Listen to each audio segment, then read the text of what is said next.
Today we will discuss Standard 9, Science 1, Chapter number 2, Work and Energy. आणि आज आपला याच्यामध्ये लेक्चर क्रमांक 2. आता इन प्रीवियस लेक्चर मागच्या लेक्चरमध्ये आपण पाहिलं होतं की काय पाहिलं होतं वर्क डनचा formula W F S force into displacement आणि त्याचं याचा युनिट आपण काय सांगितलं होतं जूल आणि त्याचं सेल्सियस युनिट काय सांगितलं होतं अर्ग असं सांगितलं होतं. आता एक जूल वर्क डन म्हणजे किती. आता मी याचा युनिट मध्ये पहिल्यांदा इकडे येतो मग इकडे समजावून सांगतो तुम्हाला. एक जूल वर्क डन म्हणजे किती वर्क डन तर 1 न्यूटन इंटू 1 मीटर किंवा 1 सेल्सियस मध्ये अर्ध वर्क डन म्हणजे किती वर्क डन तर 1 डाइन इंटू 1 सेंटीमीटर. मी ह्या फॉर्म्युलाचा आधार घेतला बरं का. हा चौकोन बघा मी ह्या फॉर्म्युलाचा आधार घेतला म्हणून फॉर्म्युला W Fs. मग 1 जूल वर्क डन म्हणजे किती तर ज्यावेळेस फोर्स 1 न्यूटन असतो आणि डिस्प्लेसमेंट 1 मीटर असते आणि 1 अर्ध वर्क डन म्हणजे किती तर ज्यावेळेस लावलेला फोर्स हा 1 डाइन असतो आणि झालेली डिस्प्लेसमेंट 1 सेंटीमीटर असते. हे पहा बेसिकली हा चौकोन आपल्याला जर का समजण्यात आला तर what is meant by 1 joule work आणि व्हॉट इज मेंट बाय 1 अर्ध वर्क तर हे आपल्याला काय अगदी आपल्या भाषेत सांगता येईल की तो पहिल्यांदा मराठीत लक्षात घ्यायचं की बाबा 1 जूल वर्क म्हणजे किती आहे की ज्यावेळेस मी लावलेला फोर्स हा 1 न्यूटन आहे आणि त्याने झालेली डिस्प्लेसमेंट 1 मीटर आहे किंवा 1 अर्ध वर्क डन किती असतं तर ज्यावेळेस लावलेला फोर्स हा 1 डाइन असतो आणि झालेली डिस्प्लेसमेंट 1 सेंटीमीटर असते. एकदा हे आपल्याला आपल्या मातृभाषेमध्ये लक्षात आलं तर याला तुम्ही तुमच्या भाषेमध्ये इंग्रजीत ट्रान्सलेट करू शकता. याचं असं काही डेफिनेट काही नसतं. डेफिनेशन असं आहे अगदी आपण आपल्या भाषेमध्ये सांगू शकतो. हा फक्त आपल्याला कन्सेप्ट लक्षात यायला पाहिजे. लक्षात घ्या इथून पुढे हेच गोष्ट महत्त्वाची सायन्स शिकत असताना 9वीचं आणि 10वीचं की मी काहीतरी म्हणजे नोट्स दिल्या मी काहीतरी पाठ करेल वगैरे तसं नाहीये. कन्सेप्ट लक्षात घ्या. इथं कन्सेप्ट काय आहे की हा फॉर्म्युला आहे वर्क डनचा W Fs. मग याचा युनिट जूल आहे आणि सेल्सियस युनिट अर्ग आहे. पण 1 जूल म्हणजे किती तर ज्यावेळेस लावलेला फोर्स हा 1 न्यूटन असतो आणि झालेली डिस्प्लेसमेंट 1 मीटर असते किंवा 1 अर्ध वर्क डन किती आहे तर ज्यावेळेस लावलेला फोर्स 1 डाइन आहे आणि झालेली डिस्प्लेसमेंट 1 सेंटीमीटर आहे. नंतर याला फक्त आपल्याला इंग्रजीमध्ये काय करायचंय ट्रान्सलेट करायचंय. भाषा बदलू शकते आपल्या मी जसं केलं ट्रान्सलेट तसंच गरज नाहीये. मग काय असतं इथं लिहिलंय मी की 1 जूल वर्क काय आहे तर work done is said to be 1 joule. की वर्क डनला 1 जूल झाले कधी म्हणतात when 1 newton force causes displacement of object through 1 metre. की 1 न्यूटन इतका फोर्स लावलाय आणि ऑब्जेक्टची डिस्प्लेसमेंट 1 मीटर झाली म्हणून 1 joule is equal to 1 newton into 1 metre. आणि एक अर्ग वर्क डन म्हणजे काय आहे तर the work done is said to be 1 erg when 1 dyne force causes displacement of object through 1 centimetre. इथं सगळ्यात महत्त्वाची गोष्ट काय आहे की वर्कचा formula W Fs. 1 newton force लावलाय 1 मीटर डिस्प्लेसमेंट झाली वर्क डन 1 जूल झालं आणि सेल्सियस मध्ये 1 डाइन इतका फोर्स लावलाय आणि 1 सेंटीमीटर इतकी डिस्प्लेसमेंट झाली झालेलं वर्क 1 अर्ग आहे. याला फक्त मी काय केलं ट्रान्सलेट केले हो किंवा वेगळ्या भाषेत सुद्धा आपण ट्रान्सलेट करू शकतो. याला इंग्रजीमध्ये फक्त भाषांतरित करायचं. एकदा आपल्याला मराठीत कन्सेप्ट समजली की त्याला फक्त इंग्रजीत भाषांतर करायचं त्याला तुमचे रायटिंग स्किल्स मदत करतील इंग्रजीचे. आता रिलेशन बिटवीन जूल अँड अर्ग हो जूल आणि अर्ग मध्ये रिलेशन. आता जूल काय आहे याचा युनिट आहे. अर्ग काय आहे सेल्सियस युनिट आहे. असे रूपांतर आपण आपल्या अगदी लहानपणापासून पाहिलेले कसे किंवा 1 किलोग्राम म्हणजे 1000 ग्राम हे काय आहे रूपांतर आहे दोघांमधलं रिलेशन आहे. किंवा आपण 10 मिलीमीटरचा 1 सेंटीमीटर होतो हे सुद्धा काय आहे रिलेशन आहे याचा आहे आणि सेल्सियस मधलं. किंवा 100 सेंटीमीटरचा 1 मीटर होतो हे काय आहे 2 युनिट मधलं रिलेशन आहे. इथं सुद्धा तसंच रिलेशन दिले म्हणजे फार काही अवघड असं नाहीये.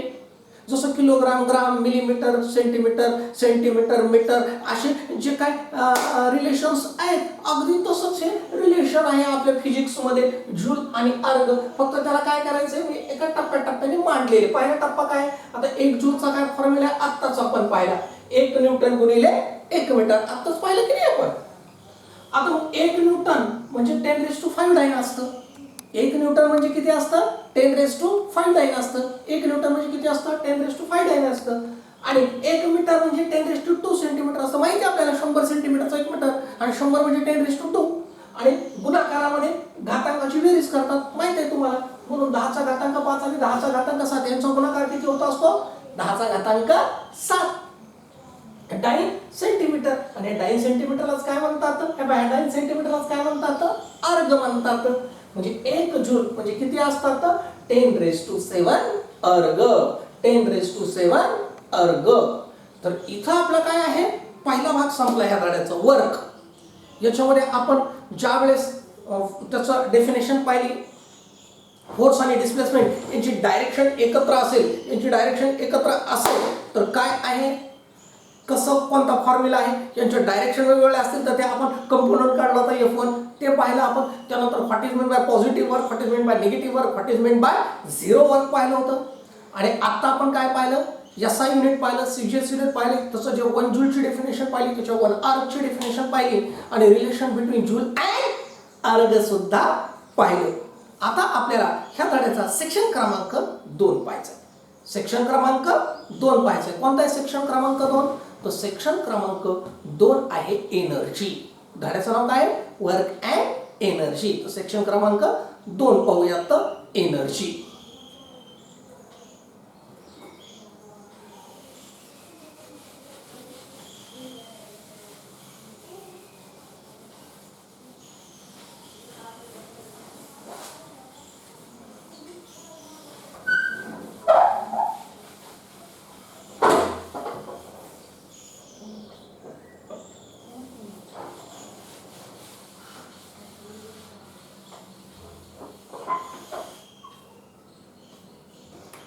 आता एनर्जी याचा दुसरा भाग, धड्याचा वर्क अँड एनर्जी. वर्क पाहिलं, आता काय पाहायचं, एनर्जी.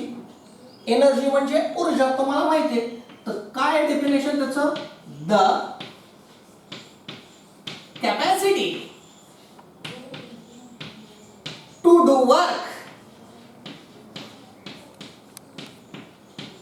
Is called energy. हो, the capacity to do work is called as energy. म्हणजे काम करण्याच्या क्षमतेला काय म्हणतात, ऊर्जा म्हणतात. म्हणजे आपण जितकं जास्त वर्क करू तितकी जास्त एनर्जी लागेल आपल्याला, बरोबर आहे. किंवा जितकं आपलं जास्त कॅपॅसिटी आहे वर्क करण्याची, तितकी आपली एनर्जी सुद्धा जास्त आहे. जितकी आपली कॅपॅसिटी कमी आहे तितकंच आपली एनर्जी सुद्धा कमी आहे. म्हणून the capacity to do work is called as energy. आणि एनर्जीची कॅपॅसिटी असल्यामुळं याचं SI युनिट आणि CGS युनिट कसं आहे, सेम ॲज वर्क आहे. याचं सुद्धा SI युनिट जूल आहे आणि CGS युनिट अर्ग आहे. याचं सुद्धा SI युनिट काय आहे, जूलच आहे, आणि CGS युनिट अर्गच आहे, सेम ॲज द वर्क. बरं, ही जी एनर्जीचे वेगवेगळे काय पाहतो आपण, फॉर्म्स आपल्या बाजूला पाहतो. What is mean by forms, फॉर्मचा अर्थ असतो स्वरूप. वेगवेगळे स्वरूप आपण एनर्जीचे काय करतो येतं, आपल्या आजूबाजूला पाहतो येतं. कोणते कोणते असतात हे एनर्जीचे स्वरूप, आपल्या सकाळी उठल्यापासून अगदी रात्री झोपेपर्यंत, heat energy, solar energy, atomic energy, light energy, sound energy, electric energy, electrical म्हणून वाटल्यास केमिकल एनर्जी आपल्या फूड मध्ये असते. असे एनर्जीचे असंख्य फॉर्म्स आहेत. आणि अजून एक असतं मूळ आपल्याला शिकायचंय, ते कोणतं, मेकॅनिकल एनर्जी. मेकॅनिकल एनर्जी म्हणजे काय असतं, यांत्रिक ऊर्जा, मेकॅनिकल एनर्जी. अशी एनर्जीचे वेगवेगळे काय आहेत, फॉर्म्स आहेत. Heat energy, solar energy, atomic energy, light energy, sound energy, electrical energy, chemical energy, mechanical energy. आणि इथं आपल्याला मेकॅनिकल एनर्जीचे मुख्य शिकायचे. आपल्याला नवीला कोणती एनर्जी शिकायची आहे? मेकॅनिकल एनर्जी शिकायची. आणि ह्या मेकॅनिकल एनर्जीच्या पुढे दोन फॉर्म्स आहेत. ह्या मेकॅनिकल एनर्जीच्या पुढे काय आहेत? दोन वेगवेगळे प्रकार आहेत. कोणते कोणते दोन वेगवेगळे प्रकार आहेत ह्या मेकॅनिकल एनर्जीचं? पहिला प्रकार आहे कायनेटिक एनर्जी आणि दुसरा प्रकार आहे पोटेन्शियल एनर्जी. अशा मेकॅनिकलचे दोन पुढे काय आहेत प्रकार आहेत? कायनेटिक म्हणजे गतीशी संबंधित, याला गतीज ऊर्जा म्हणतात. आणि पोटेन्शियल म्हणजे स्थितीशी संबंधित, याला स्थितीज ऊर्जा असं सुद्धा म्हणतात. की गतीज ऊर्जा आणि स्थितीज ऊर्जा, कायनेटिक एनर्जी आणि पोटेन्शियल एनर्जी आपल्याला काय करायचं? 9वीला शिकायचे. महत्वाचं काय? What is meant by energy, त्याचं एसआय युनिट, त्याचं सीजीएस युनिट, त्याचे वेगवेगळे फॉर्म्स. पहिले आपल्याला मुख्य शिकायचं आहे मेकॅनिकल एनर्जी. मेकॅनिकल एनर्जीच्या पुढे दोन उपप्रकार, कायनेटिक एनर्जी आणि पोटेन्शियल एनर्जी. तर पहिल्यांदा आपल्याला शिकायचंय कायनेटिक एनर्जी. काय शिकायचंय? Kinetic energy.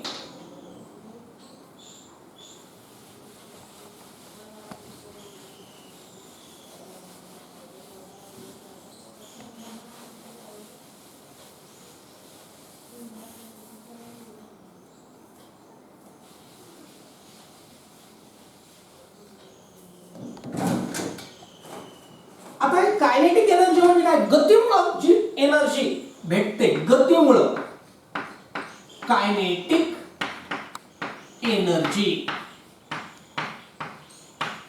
हो, याचं सुरू करण्याच्या अगोदर तुम्हाला एक्झाम्पल सांगतो की एखादा पोलीस आहे, चोराच्या पाठीमागे लागलाय.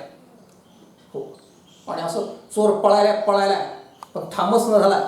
मग तो पोलीस इन्स्पेक्टर त्याच्या कमराचं पिस्तूल काढून रोखतो. Stop, otherwise I will fire. तो उभा राहतो. तो कोणाला भिलाय? हो, आपण सायंटिफिक उत्तर देऊ. पोलिसाला नाही भेला, बंदुकीला नाही भेला, मग कशाला भिलाय? बुलेटच्या कायनेटिक एनर्जीला. आपण आपल्या भाषेत उत्तर देऊ, बुलेटच्या कायनेटिक एनर्जीला. कारण त्यांनी जर का ते फायर केलं तर त्याच्या आतमध्ये स्प्रिंग असतात, त्याला ते त्या बुलेटला इतकी गती देतात त्या गोळीला की ते भेदून निघून जाईल. त्याला भिला. आता चित्र क्रमांक 2. हो, चोर पळायला लागलाय, पोलीस पाठीमागा लागलाय, पण पिस्तूल नाहीये त्याच्याकडे, हातामध्ये गोळी आहे. आणि काय म्हणाले? ह्या फेकून मारतो, ह्या गोळी, ह्या कशी कशी टोकतात, मारू का मारू? असे हाताने गोळी फेकून मारले, चोर भिलकाव नाचल त्याच्या पुढे, मार म्हणून फेकून. कारण त्याला माहिती आहे हाताने इतकी काय कायनेटिक एनर्जी जनरेट होणार नाही. हे म्हणजे काय, त्या पिस्तूल काय करतो? इतकी कायनेटिक एनर्जी जनरेट करतो की ते भिजून जाते. आता क्रिकेट मॅच तुम्ही खेळता सुद्धा, पाहता सुद्धा, एखादा स्पिनर बॉलर असतो. हो, तो बॉल टाकतो, बॅट्समनच्या हाताने हुकतो, तो स्टंपला लागतो आणि स्टंपला लागल्यानंतर जोरात हंपायरला ओरडतो, आउट दे म्हणतो. हंपायर म्हणतो थांब, थोडंसं स्टंप हलू तर देणं, कारण त्या बॉलची स्पीड इतकी स्लो असते की स्टंप हलत नाहीत. पण तोच एखादा फास्टर बॉलर आहे, फास्टर बॉलर जोरात बॉल टाकला, बॅट्समनच्या हाताने हुकला, धाडकन स्टंपवर जाऊन आदळल्या. पाठीमागं धोनीला कळणं झाले बॉल धराव का स्टंप धराव. 2-4 कॉलांट्या उडत तो स्टंप जातो निघून. का? कारण त्या बॉल आहे तोच नाही, सेम बॉल आहे ना. नाही ते फास्टर बॉलरला वेगळा आणि स्पिनर बॉलरला वेगळा बॉल दिलाय का? नाही, बॉल सेम आहे. मग असं का होतं? कारण फास्टर बॉलरच्या स्पीडमुळं कायनेटिक एनर्जी बॉलमध्ये प्रचंड अशी जनरेट होते आणि स्पिनर बिचारा स्लो टाकतो म्हणून त्याची कायनेटिक एनर्जी कशी असते? कमी असते. म्हणजे काय असतं की मोशनमुळं सुद्धा काय होते? एनर्जी जनरेट होते. आणि जी एनर्जी अशा मोशन्समुळं, गतीमुळं जनरेट झाली त्याला म्हणायचं काय आहे? Kinetic energy. मग आपण म्हणू काय आहे? किंवा ऑब्जेक्ट किंवा बॉडी ह्या एनर्जी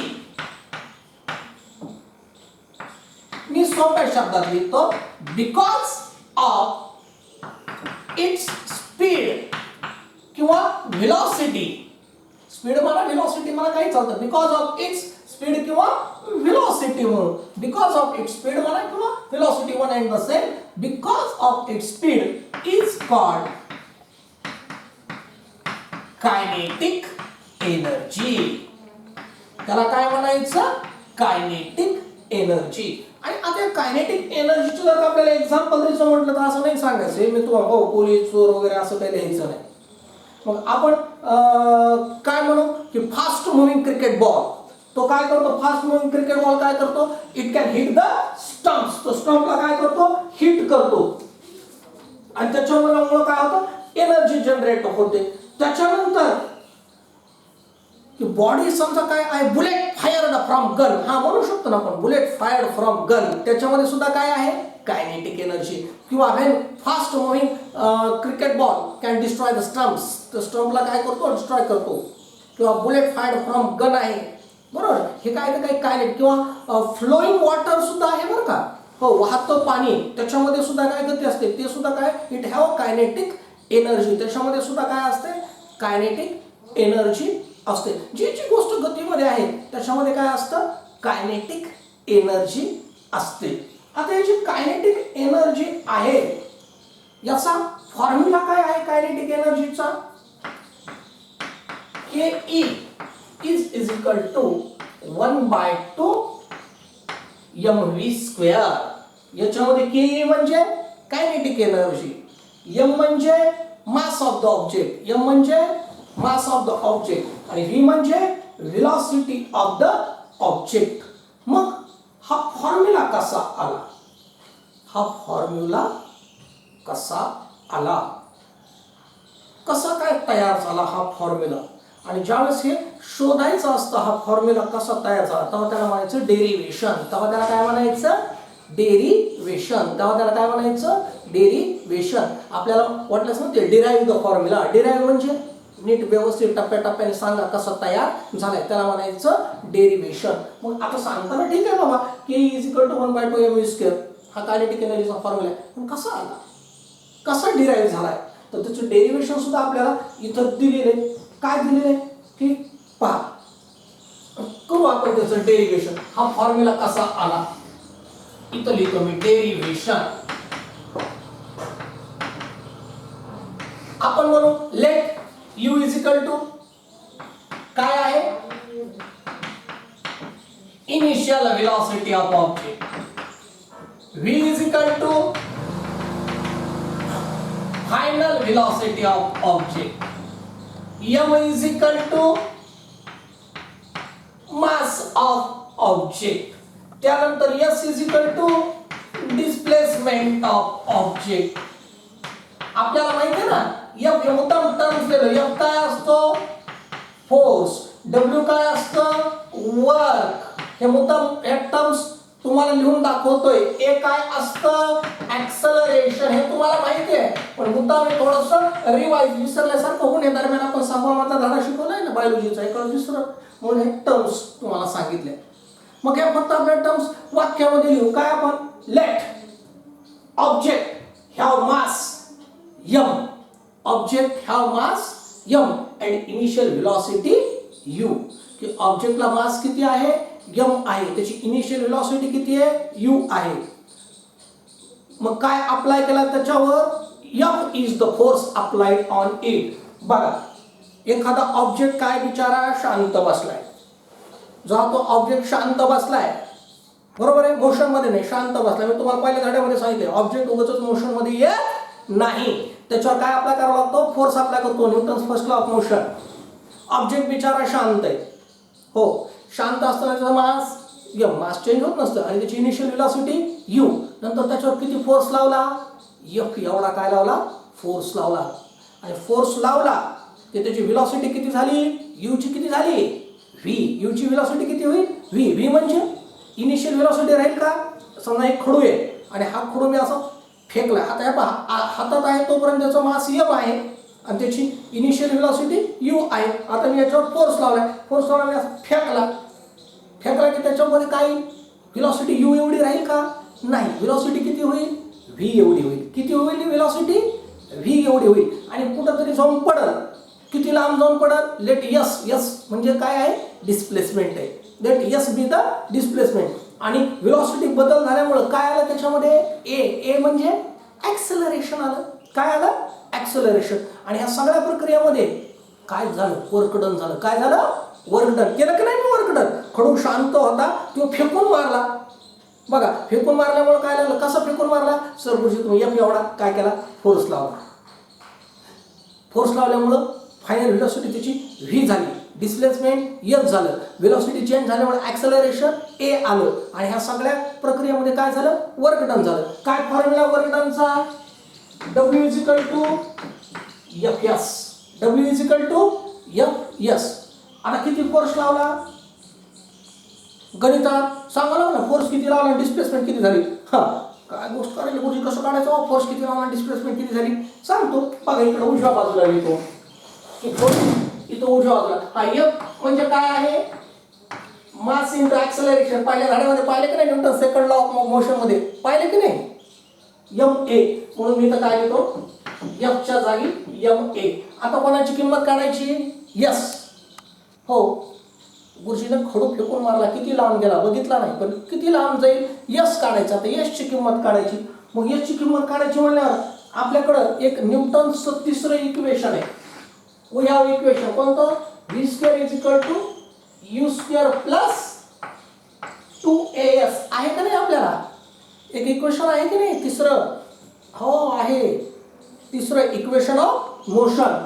आणि मग व्ही स्क्वेअर वजा U square is equal to काय, 2as. बरोबर आहे. मी काय केलं, इकडचं यू इकडे आणलं, यू स्क्वेअर इकडे आणलं. मग मला सांगायचं एस ची किंमत किती होईल आता, व्ही स्क्वेअर वजा U square divided bye 2a. इथं हे 2a गुणिले होते, इकडे आल्यावर काय झाले, भागिले झाले. बघा नीट लक्ष द्या, कशामुळे मी एफ ची किंमत काढली, एस ची किंमत काढली, कारण लावलेला फोर्स किती. आता समजा मी म्हणाले एक्झाम्पल दिले, खडू फोर्स लावलाय मी, तुम्हाला काय माहिती किती फोर्स लावलाय, त्याला कागदावर घेण्यासाठी हा त्याचा फॉर्म्युला. आणि किती लांब जाऊन पडलाय, तो यस एवढा लांब जाऊन पडलाय. पण त्याचं आपल्याला मोजायला नाहीये. हो छोटं अंतर असेल तर मोजता येतं टेप लावून, किलोमीटर 2 किलो. पण कुठं लांब जाऊन पडल्यावर तर नाही मोजता येत. म्हणून आपण काय केलं, यसचा फॉर्म्युला काढला. आपल्याकडे न्यूटनचं गतीविषयक तिसरं इक्वेशन आहे, समीकरण आहे, त्याच्यावर आपण यसची किंमत काढली, ती सुद्धा इथं ठेवून देतो. बघा एफची किंमत ठेवून दिली तर एम आहे, आणि आता यसची किंमत ठेवून देतो. यसची किंमत किती आहे, व्ही स्क्वेअर वजा यू स्क्वेअर अपॉन 2a. बरोबर आहे. हे ए काय झालं, कॅन्सल झालं. मग डब्ल्यू इज इक्वल टू काय शिल्लक राहील, एम व्ही स्क्वेअर वजा यू स्क्वेअर अपॉन 2. बरोबर आहे. पण इनिशियल व्हेलॉसिटी कशी असते, यू ह्या थोडंसं शांत आहे, म्हणजे यूची किंमत किती आहे, 0. इनिशियल व्हेलॉसिटी कधी कशी असते, 0 असते. मग इथं 0चा स्क्वेअर 0च होईल. मग डब्ल्यू इज इक्वल टू काय राहील शिल्लक, M V square divided by 2. मग ह्याच डब्ल्यू ला मी 1/2 एम व्ही स्क्वेअर लिहू का, असं लिहिलं तर चालेल का, चालेल. आणि हेच वर्क डन कशाच्या स्वरूपात असतं, कशामध्ये काय कन्वर्ट झालेलं असतं, कायनेटिक एनर्जी मध्ये कन्वर्ट झालेलं असतं. म्हणून कायनेटिक एनर्जीचा फॉर्म्युला काय आहे, 1/2 एम व्ही स्क्वेअर. याला काय म्हणायचं, फॉर्म्युला मी काय केला, डिराईव्ह केला. काय केला मी, फॉर्म्युला डिराईव्ह केला. काय हरकत नाही. आज के लिए इतना ही काफी.